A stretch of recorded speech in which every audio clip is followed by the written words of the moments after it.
Hello everyone, কেমন আছেন আপনারা সবাই? আশা করি আপনারা সবাই ভালো আছেন এবং সুস্থ আছেন।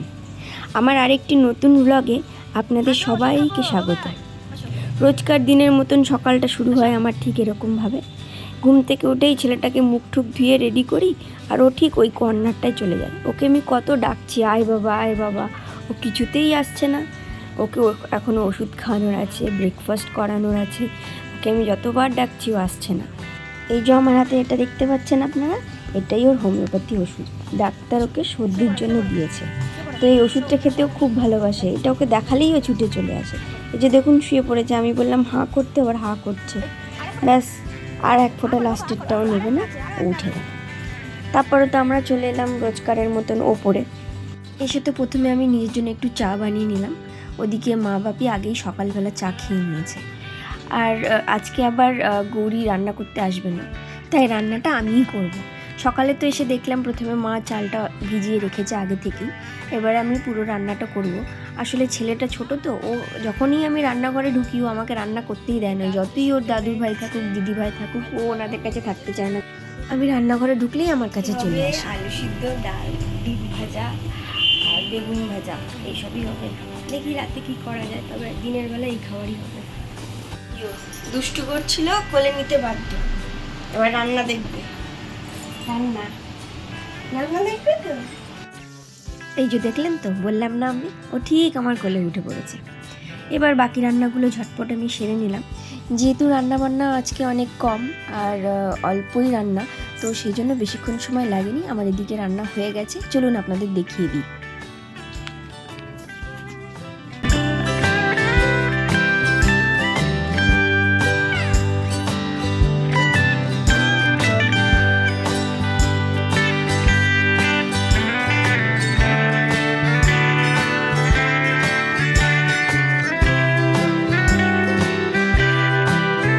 ব্যাস, এদিকে তো আমি রান্নাঘরটা পরিষ্কারও করে নিয়েছি। এই যে বেগুনগুলো কাটা আছে দেখতে পাচ্ছেন, ওগুলো আমরা যখন খাবো তখন ভেজে নেবো।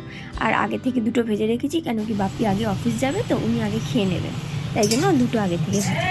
এদিকে তো আমার ছেলে ঘুমিয়ে পড়েছিল স্নান টান করে, রীতিমতো যেটা করে। আর আমি স্নান করে নিয়ে পুজো দিয়ে নিয়েছিলাম। তারপরে খাওয়া দাওয়া করে একটু শুয়েছিলাম, আর ছেলেটা দুপুরবেলা কিছুতেই ঘুমাচ্ছিল না। ওই যে নিচে খাট থেকে নিচে নেমে ও ওর মতন খেলা করছে। তারপর তো সন্ধে হয়ে গেল, ওকে দুটো ঝুঁটি বেঁধে দিয়েছিলাম।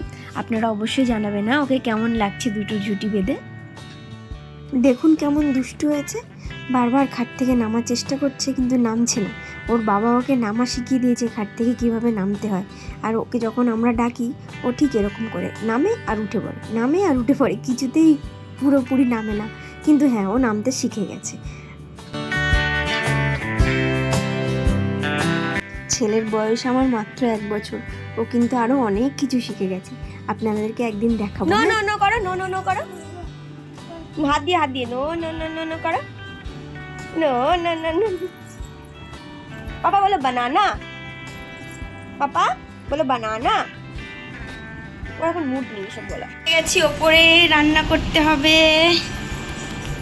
এই যে চিকেন ধুয়ে রেখে গেছিলাম, তো সেটাই রান্না করব। এদিকে সব কাটাকুটি করে নিতে হবে। এখানে ছেলেটা খেলছে। পাপা তুমি চলে এসেছি রান্নাঘরে, এবার রান্নাটা করব। ছেলের আগে ডালিয়া করব, তারপর আমাদের চিকেন। এখানে বসিয়ে দিয়েছি আমি প্রেসার কুকার। আর এই ব্যাটাকে দেখো, এ কথা শুনবে না। পাপা এটা করিস না, হাতে লেগে যাবে বাবাই, করিস না, ও শুনবে না। চলুন তাহলে, ও ওখানে দুষ্টুমি করছে করুক, আমি এদিকে রান্নাটা বসিয়ে দিই। সবার প্রথমে তো আমি আগে ছেলের ডালিয়াটা বানিয়ে নেবো। আজকে রাতে ওকে ডালিয়া খাওয়াবো, তো সেই জন্য আগে ডালিয়াটা বানিয়ে নিচ্ছি।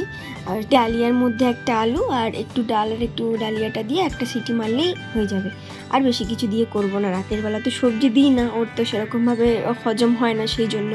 আর এদিকে আমি চিকেনটা বসিয়ে দেবো। জানেন তো, আমার ছুরি থেকে বটিতে কাটতে বেশি সুবিধা হয়, কিন্তু ছেলে যেহেতু নিচে ঘোরাঘুরি করছে, ওর সামনে বটি খোলা যাবে না, তাই জন্য আমি ছুরি দিয়েই কেটে নিচ্ছি যেমন তেমন করে।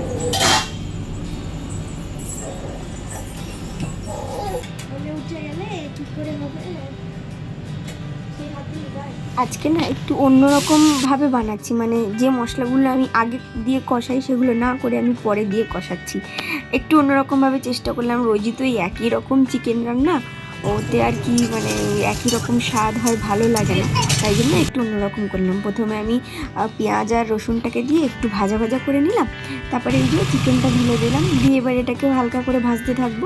মানে ফার্স্টে আমি হাই ফ্লেমে ভেজে নেবো আর ভালো করে কষিয়ে নেবো, তারপরে আমি জল দিয়ে সিদ্ধ করে নেব। এরকম চিকেন রান্না তো আপনারা সবাই জানেন, তাও আমি রান্না করছি আজকে, তাই জন্য আপনাদের সাথে একটু শেয়ার করলাম। এটা ঝোলের থেকে কষা বেশি ভালো লাগে, কিন্তু আমাদের তো কোনো উপায় নেই। 4 জন মানুষ খাবে, একটু যদি ঝোল না হয় তাহলে সমস্যা হবে খেতে বসে, তাই জন্য একটু হালকা ঝোল ঝোল করবো। তো আমি রীতিমতো ভেজে নেওয়ার পরে একে একে মশলা, শুকনো মশলাগুলো অ্যাড করে দিলাম, যেমন ধনে, জিরে আর লঙ্কার গুঁড়ো।